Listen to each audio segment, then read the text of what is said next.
What's up, guys? It's your boy Prue. Holler at me. I'm sorry, I'm very congested. We're talking about Home Before Dark from Riley Sager. I did this one on audio from the Hoopla app, but I like to read along with the physical book when I get a chance. So let's talk about this. I read one Riley Sager last year. I read Lock Every Door with my buddy Timmy at Lost Cunningham. He's a great guy. I love Timmy. Timmy's good. And we read that together, and that was a lot of fun. I really enjoyed that. But it borrowed heavily from Rosemary's Baby. Well, I'm thinking that might be a Riley Sager thing, because this borrowed very heavily from, like, House on Haunted Hill, Amityville, The Haunting, shit like that.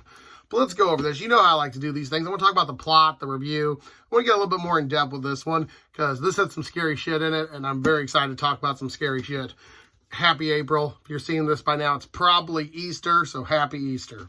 Awesome. So this is your boy Prue, and we're talking about Riley Sager's Home Before Dark, my second, not last Riley Sager book.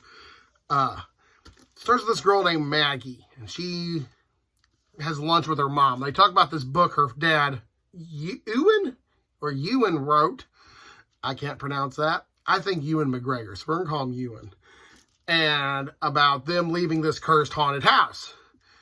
And she thinks it's bullshit, but they got their parents some money from this old haunted rich mansion thing called Banbury Hill. Their dad's dead now. She gets the house. She moves in, tries to pick it up, and unravel the mystery of what really happened. Is the house haunted? Excuse me. Is the house haunted? Was my dad full of shit? And who's the creepy girl sneaking in? Which are all the mysteries that Maggie tries to unravel doing this. Maggie's job is like a decorator, so she's trying to like sell the house for money. But conveniently, like, oh, I better go into that indigo room and see what's up with the ghost or whatever while taking measurements for curtains. And I thought that was really, really cool. Hey, if you look back here, watch this book. Creepy. Okay, so I really liked the plot. It had a House on Haunted Hill vibe. Is it haunted? Is it not haunted? And a little murder mystery wrapped into it. So I'm going to give the plot a B. It's not the most original, not the most awesome of plots, but definitely a solid to get you going. And by the way, this Riley Sager cover art's fucking amazing. Yeah, I like that. All right, so characters. Okay, I'm going to give the characters lower grade, though. I remember Maggie a lot because she was the main, and I remember her mom and dad, and her mom sounds like a cold-hearted B word. And some of, like, the caretakers and stuff, like Mrs. Crawford and Mrs. Eyes and whatnot, and how they referred to, like, people who come into the house as ghouls. But I just finished this, like, 2 days ago, and I'm already forgetting some of their names. So not a lot of the characters stick with you. This mainly is about a fully focused Maggie book, but does cross between two timelines of Maggie as a kid and what actually happened at Banbury Hill, and Maggie as an adult, which does happen, what's going on in her life now. And her parents were cool. Her mom, well, her dad died, but in the past stuff, seemed like an irrational guy. And he was like an out-of-work writer, but he wrote nonfiction. So he's like, this could be our chance to cash in on something. I really appreciated I really don't want to do this, but we're poor, so let's do it anyway. So I did like that. But the characters are forgettable. They all serve a purpose at the time. But forgettable after, like I said, I just finished this. I'm already forgetting half of their names. I remember certain scenes. I remember what's going on. I remember the story.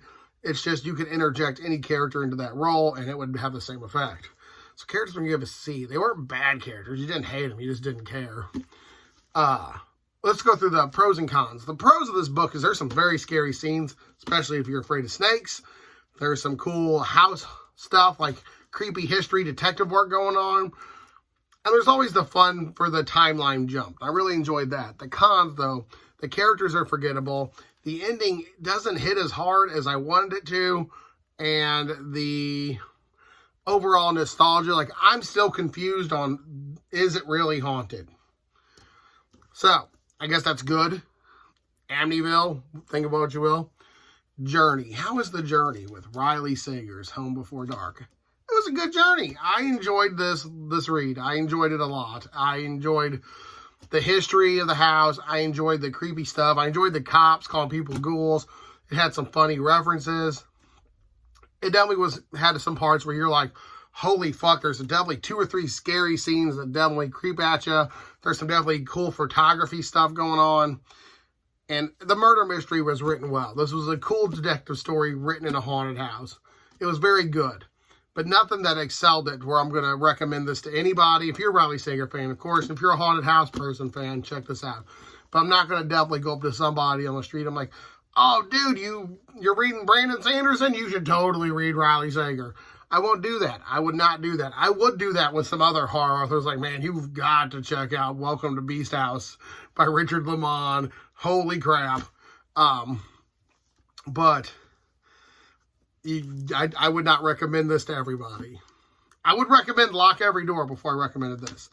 So I'm going to give this overall a B-. It's above average. It's a great read. The characters fall short, and the ending doesn't hit home. So above average, but has some flaws. If you're a Riley Sager fan, of course, check this out. If you're a fan of quick murder mysteries, like I said, this is like a 400-page book, and it flew by. I enjoyed all 8 hours with this, so it's pretty good. But it's been your boy Prue, and you stay creepy. Thanks for watching.